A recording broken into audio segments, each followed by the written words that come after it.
உங்களை பார்க்கும்போது எப்படி இருக்கு தெரியுமா சுவாமி? உனக்கு மட்டும் அப்படியா?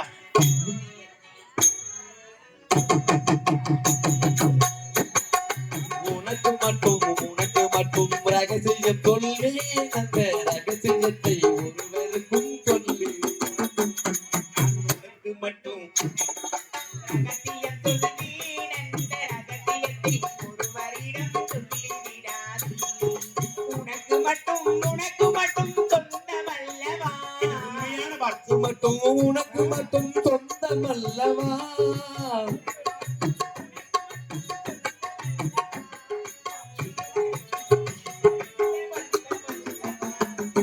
உனக்கு மட்டும் ரகசியம் சொல்வேன் அந்த ரகசியத்தை ஒருவருக்கும் சொல்லிடாதே.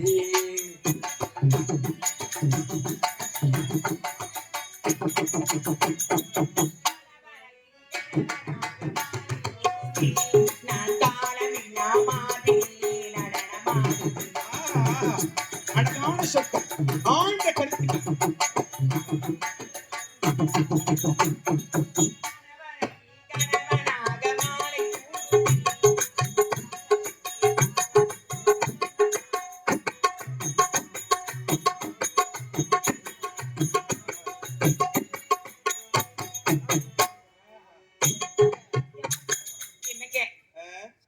நாம் இருவரும் இப்படியே அன்பை மாறி மாறி பரிமாறிக் கொண்டிருந்தால் நேரமாகிவிடும். அப்படியா? ஏற்கனவே இப்போது 4 மணி கடந்து விட்டது. ஆகையால் எப்படி 4 மணி கடந்து விட்டதா? காலம் கடந்திருக்கிறது. அதனால் காரியத்தை கச்சிதமாக முடித்துவிட்டு இந்த கையிலங்கில் நாம் இருவரும் சேர்ந்து வாழலாம் என்று நினைத்தால் நேரம் காலம் போத காரணத்தினால் பூத கணங்களை வரவழைத்து. அப்படியா? எப்படி பூத கணங்களை வரவழைத்து என் மனைவியாக உமாதேவியை நான் பார்க்க வேண்டும் என்று நான் ஒரு கட்டளை இட்ட உடனே பூதகணமெல்லாம் தங்களிடத்தில் ஓடி வந்து, தாயி உலகத்துக்கெல்லாம் கடவுள் அந்த ஆண்டவன் தங்களை அடைக்கிறாய் என்று சொன்னவுடனே கல்லானாலும் கடவுள் சிறு புல்லாக இருந்தாலும் ஒரு தான் நம்ம தொட்டு தாலி கேட்ட புருஷன் என்று என் வார்த்தைக்கு மரியாதை கொடுத்து நேராக அங்கிருந்து ஓடி வந்த அல்லவா? ஆமாம் சுவாமி. அழைத்த காரணம் என்ன தெரியுமா? என்ன காரணம் சுவாமி? நான் சென்று வருகிறேன்,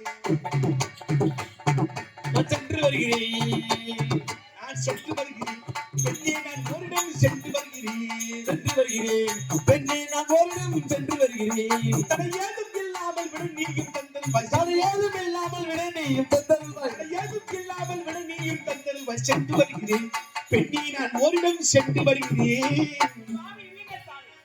இப்பொழுதுதான் நந்தி ஏது பதிமூதி ஏற்றுக்கொண்டேன், அதற்குள்ளேயே சென்று வருகிறேன் என்று வைக்கலாமா சுவாமி? எங்கு செல்கிறேன், எங்கு செல்கிறேன்?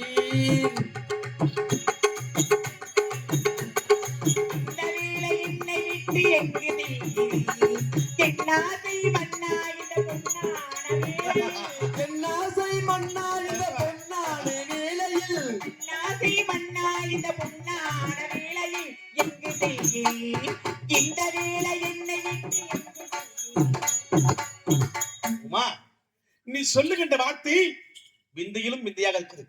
ஏனென்றால் இது நாள் வரையிலும் இந்த நாதன் வார்த்தைக்கு மறுவார்த்தை உரைக்காமல் நான் சென்று வருகிறேன் என்று வாய் முடிந்து உடனே, இறைவா நீங்கள் எங்கு சென்றாலும் வெற்றி உங்களுக்கு மட்டும்தான் கிட்ட வேண்டும் என்றளவா வாய் முடிந்து வாயிற்படி வரை வந்து என்னை வழி அனுப்பிவிட்டு புன்னக முகத்தோடு நீ புன்முருள் கொண்டு உள்ளே செல்வாய். அதைத்தான் நான் பார்த்திருக்கிறேன். ஆனால் இன்று ஏருக்கு மாறாக நான் சென்று வருகிறேன் என்று வாய் முடிந்து உடனே ஏருக்கு மாறாக எங்கே என்ற வார்த்தை தொடங்கிருக்கிறாய். அந்த எங்கே என்ற வார்த்தை முற்று வராத வார்த்தை, அது முழுமை அடையாத வார்த்தை, பல அர்த்தங்களை கொண்டு வரக்கூடிய வார்த்தை. அப்படியே கேள்வி எங்கே என்றால் அது கேள்வி, அதுக்குண்டான பதிலே ஒரு ஆழம் நான் சொல்ல வேண்டும். நீ மனைவி, நான் கணவன். மனைவி கேட்கின்ற கேள்விக்கு நான் கணவன் பதில் சொல்லித்தான் தீர வேண்டும். எங்கேதான் போய் கொண்டு தெரியுமா? உலகத்தில் வாழக்கூடிய மக்கள் எல்லாம் படைத்தல், காத்தல், அழித்தல் இப்படி தொழிலை செய்வதற்கு மும்மூர்த்தி தேவர்கள் இருக்கிறார்கள். யார்? சிவன், விஷ்ணு, பிரம்மா. அப்படி மும்மூர்த்தி தேவர்களே முதல் மூர்த்தி யார்? நீங்கள் தான் சுவாமி. நான் தானே. அப்படிப்பட்ட இந்த முதல் மூர்த்தி ஆண்டவன் எப்போது வருவான் வருவான் என்று அந்த வடியின் மீது இந்த பாமர மக்கள் எல்லாம் விடி வைத்து காத்துக் கொண்டிருப்பதால் பாமர மக்களை நாம்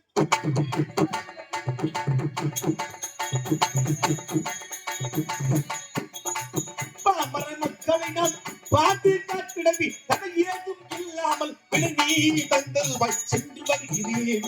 பெண்ணே நான் ஓரிடம் சென்று வருகிறேன். என்ன அந்த பாமர் மக்களுக்கு பழியளிப்பதற்காக செல்கிறீரா?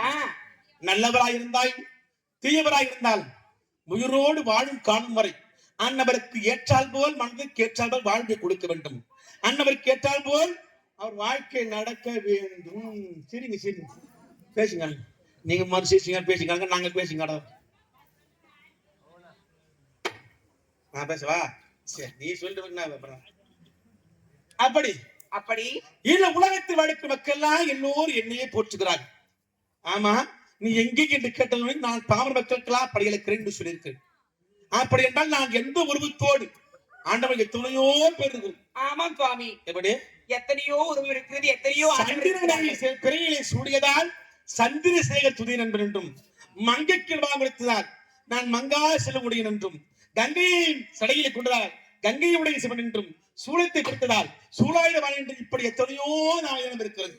அப்படி இந்த உருவத்தோடு சென்று பாமர மக்களுக்கெல்லாம் படியளிக்கின்றீர்களா அல்லது வேறு ஏதாவது உருவம் இருக்கிறதா? அந்த உருவத்திலிருந்தான் நான் உங்களோடு வருகிறேன், உங்களோடு சேர்ந்தே நான் படியளிக்கிறேன் என்று ஒரு வார்த்தை கேட்கிறேன். ஆமாம் சுவாமி. சுவாமி இது பார்த்தாயா, நாடகத்தை பார்த்து கொண்டிருக்கிற இந்த ஆணாக இருந்தால் சரி, பெண்ணாக இருந்தாலும் சரி, இவருக்கெல்லாம் ஒரே ஒரு சிரம் என்றாலும் முகம் என்றாலும் ஒன்றுதான்.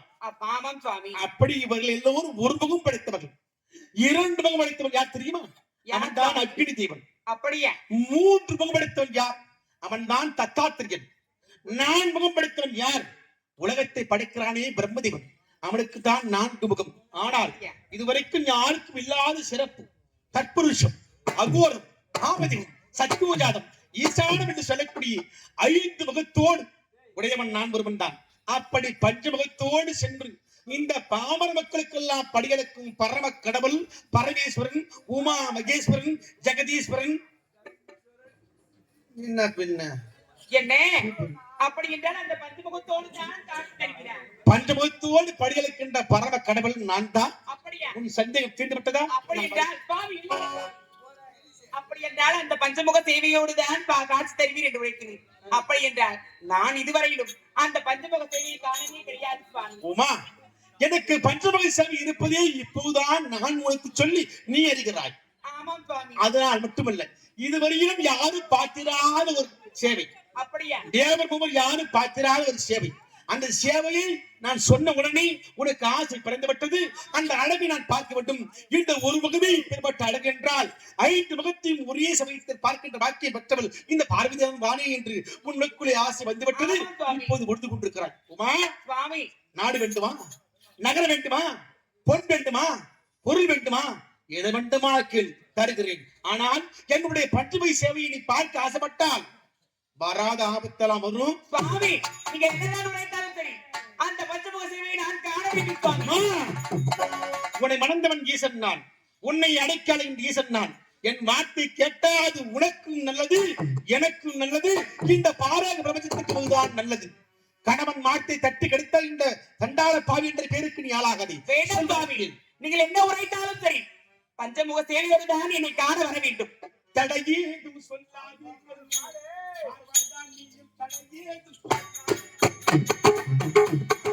தடையேதும் சொல்லாதே கண்ணே. நான் சொல்றேன், முடியாது சுவாமி, முடியாது. தடையேதும் சொல்லாதே கண்ணி, பார்வதானியும் தடையேதும் சொல்லாதே கண்ணி. கடையெனும் பல்வேற்கும் காரணம் நானே கண்ணி. கடையெனும் பல்வேற்கும் காரணம் நானே கண்ணி. தடையையும் சொல்லாமல் தடையையும் தந்தல்வாய். தடையேதும் சொல்லாதே கண்ணி, பார்வதானியும் தடையேதும் சொல்லாதே கண்ணி. உலகத்தில் எத்தனையோ வள்ளல்கள் இருந்தாலும் முதல் வள்ளல், இடைவள்ளல், கடைவள்ளல். முதல் வள்ளல் 7 பேர், இடைவள்ளல் 7 பேர், கடைவள்ளல் 7 பேர். இந்த 21 பேரை விட முதல் வள்ளல் நான் தான், உமா மகேஸ்வரன். நல்லவரா இருந்தாலும் இந்த மாதிரி கெட்டவரா இருந்தாலும், நல்லவளா இருந்தாலும் இந்த மாதிரி கெட்டவளா இருந்தாலும் வாழ வைக்கிற நான் தான். படிகளுக்கு கர்த்தன். எவ்வளவு துன்பம் கொடுத்தால் அப்படியா? நம்மள ஆடவிட செஞ்சாலும் சரி, அப்படியா? அவன் நல்லா நினைப்போம். நம்ம மட்டும்தான் யார் இன்னும் கொடுத்தாலும், யார் எவ்வளவு திட்டினால் யார் நம்ம எளிவாக பேசினாலும் பேசினாலும் அவர் நல்லா வாழணும்னு சொல்றவங்க நம்ம தான். அப்படியே சுவாமி அப்படிப்பட்ட பரம கருவர் நான் தான். அதனால படி சொல்லாமல் நீங்கள் வழி என்ன அனுப்பி விட்டால் சரி ஆ, அந்த பஞ்சமுக சேவையை நான் காண வேண்டும் சுவாமி. நீங்கள் வரும்பொழுது அந்த பஞ்சமுக சேவையோடு தான் வர வேண்டும் இந்த கைலாயத்துக்கு. சரி. நாங்கண்ணா ஜட்ஜா இந்த கோட்டை இந்த சாமி தன்னை கொடுத்தாங்க கண்ணை குத்து கண்ணை குத்திடுறாரு. சரி, விதி யாரை விட்டது? அப்படி வருவது வந்தே தீரும். வாயிற்படையில் நிற்கால் எது நடக்கணும் இருக்குதோ அது நிச்சயம் நடந்தான் தீரும். அப்படி என்றால் அந்த அதனால் பஞ்சமுக சேவையோடு நீங்கள் எனக்காக காண இல்லாவிட்டால் உனக்காக எனக்காக நீ ஆசைப்படுகிறாயி அந்த பஞ்சமுக சேவை, அந்த பஞ்சமுக சேவையோடு உலகத்தில் வாழும் மக்களுக்கெல்லாம் படியளந்து முடித்து விட்ட பிறகு வந்து அந்த காட்சி உனக்கு தருகிறேன். சுவாமி நீ நலமோடு பார்த்து ரசிக்க வேண்டும். ஆனால் ஒன்று, ஆனால் ஒன்றா ஆமா, நான் வேஷம் போட்டுக்கிறேன் வந்து கையை கட்டி திருமாவளம் பாடுங்க. ஏதோ எலெக்ஷன் டைம்ல ஏதோ ஊருக்கு இங்க பண்ணா விஜய் சொன்னா அங்க கோவம் வருது, திருமாவளம் சொன்னா அங்க கோவம் வரும். இது எலெக்ஷன் டைம் தானே, தப்பு தானே. திருமாவளம் பாட்டு பாடணுமா? இந்த வேஷத்துல பாடுறதுப்பா. எலெக்ஷன் டைம் நண்பா, மத்த டைம் வந்து பாடுறேன். Election time. அதனால சுவாமி சென்று வாருங்கள் சுவாமி. அந்த பருவத்தை நீ பார்த்து வருது. அதனால் ஏதாவது ஆபத்து வந்துவிட்டால் வந்துவிட்டேன் இன்பமாக இருந்தாலும் துன்பமாக இருந்தாலும் அத்தனைக்கு நீ பொறுப்பு. நானே பொறுப்பு சுவாமி. நீங்கள் வரும் வரை வழி மீது விழி வைத்து காத்துக் கொண்டிருக்கிறேன் அந்த பஞ்சமுக சேவையை காண்பதற்காக. உமா நான் பார்த்துக் கொள்கிறேன் என்று உரைக்கிறான். உரைத்து விட்டேன். நன்மையாக இருந்தாலும் தீமையாக இருந்தாலும் லாபமாக இருந்தாலும் நஷ்டமாக இருந்தாலும் இறைவா நான் அனைத்து பார்த்து கொள்கிறேன் என்று நீ உரைக்கிறாய். ஆமா சுவாமி. ஆது முதல் அந்தவன் என்ற சராசரத்தை பார்த்தே குணம் பறந்து நான் காத்துக் கொண்டு